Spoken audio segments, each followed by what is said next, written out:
नमस्कार मु स्वागत करुछि न्यूज रूम को मो सहित अच्छा विजु जनता दल युव बाहिनी आगधाड़ी नेता चिन्मय साहू सर किछि समय तले मु देखुली आपनकर बयान टीवी रे आसीथिला मु एक कथा जानिया पई चाहिबी जे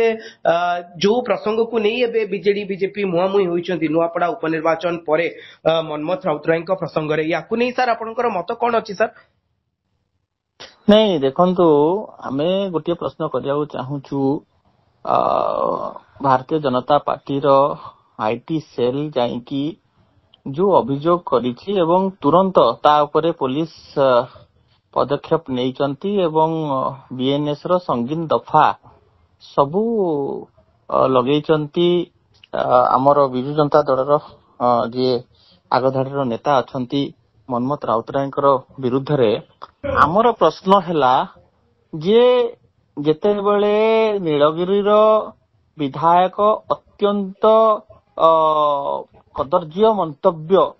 जने संग्रामी नेत्री जने उच्च शिक्षिता महिला जी आज ओडिशा रे महिला मानक पई कि गोटे प्रेरणार उत्स श्रीमती लेखाश्री सामंत सिंघार को विरुद्ध रे गोटे सेक्सिस्ट एवं गोटे मिसोजिनिस्ट रिमार्क्स देले सेते बेले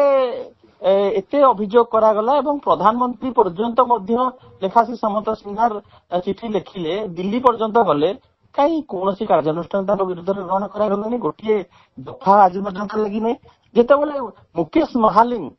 आपनकर पवित्र गृह भितरे तो अत्यंत अनपार्लियामेंटरी वल्गर एवं ऑब्जेक्शनेबल रिमार्क्स देले एवं जने वरिष्ठ कांग्रेस नेता तारा बाहिनीपति को सर्वसम्मुख से मैनहैंडलिंग कले सेतबेले कहीं कौन कार्यानुष्ठान ग्रहण करागलानी एवं आपण देखिथिबे गोटे सार्वजनिक सभा रे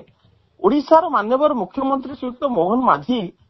हमर पूर्वतन मुख्यमंत्री जी व्यक्तिगत सचिव थिले जहां अतुलनीय अवदान अछि ओडिशार विकास पाई ओडिशा विकास को उच्चतर चिन्मय बाबू अत्यंत कदर्य चिन्मय बाबू एक गोटे कथा जानिया पई चाहिबी जे आपण एवं आपणक दलर नेता माने लेखाश्री सामंतराय प्रति जो आक्षेप हेतिला ता कथा कहउचंती एवं भारतीय जनता पार्टी नेता मानकर विभिन्न कथा को नै आपण आरोप करचंती किंतु जो कथा आपण कहउचंती आपणक दलर नेता मध्ये समान कथा कले कि नहीं आपण कहतु जो डंगारे कौन जो भली बिजू बाबू को प्रतिमूर्ति को जानिकी ढंकई दिया गला लुचई दिया गला बिजू बाबू को प्रति असम्मान करा गला आपनकर रास्ता गोटे एनएच टाकू बंद करिकिना सेठी गोटे सार्वजनिक सभा करा जाउची ताकू जति सीए कहले मूर्ख मुख्यमंत्री अभद्र कहले एटा कौनसी दृष्टि रे गोटे अनपार्लियामेंटरी किंबा ऑब्जेक्शनेबल वर्ड नुह किंतु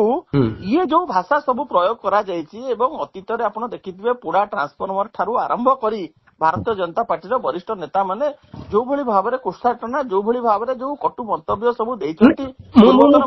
आपण कोन देशर प्रधानमंत्री को आपण को एवं राज्यर मुख्यमंत्री एवं प्रधानमंत्री तो समस्तंकर ना दल मत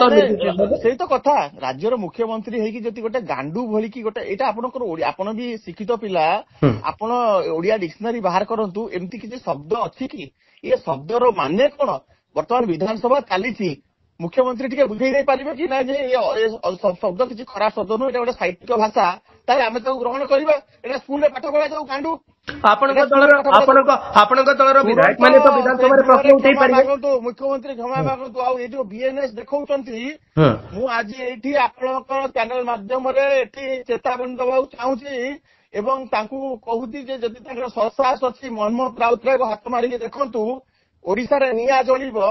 युव छात्र महिला कोभली भाबरे तार जवाब देबे मनमथ को एकुटिया भाबनी से पाइक पुओ सीए होउची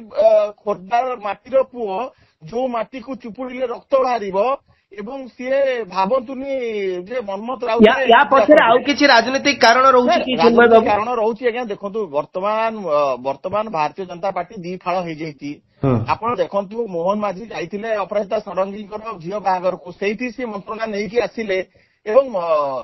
धर्मेंद्र प्रधान गोटे भाग हो धर्मेंद्र प्रधान चाहूंती जे खंडायत मान को वर्तमान ओबीसी तालिकाभुक्त करा जाऊ से परे कथा उठी ଏବଂ ମନ୍ମଥଙ୍କର ଡେଲି ଯୋଉ ଭଳି ଗ୍ରୋଇଂ ପପୁଲାରିଟି ବଢି ବଢି ଚାଲିଛି ସେଥିପାଇଁ ଏମାନେ ଭୟଭୀତ ତାଙ୍କ କ୍ୟାରେକ୍ଟର ଆସାସିନେସନ କରିବାକୁ ଚାହୁଁଛନ୍ତି, ଚରିତ୍ର ସଂହାର କରିବାକୁ ଚାହୁଁଛନ୍ତି, ସେଥିରେ ସେମାନେ ସଫଳ ହେବେ ନାହିଁ। ମନ୍ମଥକୁ ହାତ ମାରିବା ସହଜ ନୁହଁ। ବିଜୁ ଜନତା ଦଳ ଦୃଢ ଭାବରେ ତାଙ୍କ ପଛରେ ଛିଡା ହେଇଛି। ମନ୍ମଥ ଯୋଉ ବଳୟ ଭିତରେ ଅଛନ୍ତି ସେ ବଳୟକୁ ଭେଦ କରିପାରିବ ଏବଂ ମନ୍ମଥକୁ ହାତ ମାରିଲା ପରେ ଏ ସରକାର ସମ୍ଭାଳି ପାରିବ ତ? ମୁଁ ଏଇଠି ଚେତାବନୀ ଦେବାକୁ ଚାହୁଁଛି ଯେ ସେ ସମ୍ଭାଳି ପାରିବେ ତ? ଏବଂ ମୁଁ ଅତୀତରେ କରିକି ଦେଖେଇଛି। ଆପଣ ମନୋରଞ୍ଜନ ବାବୁ ସବୁ ଜାଣିଛନ୍ତି ମୋ ବିଷୟରେ। ମନୋରଞ୍ଜନ ମିଶ୍ର ବାବୁଙ୍କୁ ପଚାରିବେ ଯେ ଚିନ୍ମୟ ସାହୁ କଣ ଆଉ ମୁଁ କଣ କରିବି, ମୁଁ ଦେଖେଇବି। ମନ୍ମଥକୁ ହାତ ମାରିକି ଦେଖାନ୍ତୁ। ମୁଁ ଏଇଠି ଆପଣଙ୍କ ଟିଭି ମାଧ୍ୟମରେ କହୁଛି, ସରକାରକୁ ଖୋଲା ଚ୍ୟାଲେଞ୍ଜ ଦଉଛି। ଧନ୍ୟବାଦ ଚିନ୍ମୟ ବାବୁ, ଆପଣ ଆମ ସହିତ ରହିଲେ ଏବଂ ଏ ବିଷୟରେ ନିଜର ମତାମତ ରଖିଲେ। ଧନ୍ୟବାଦ।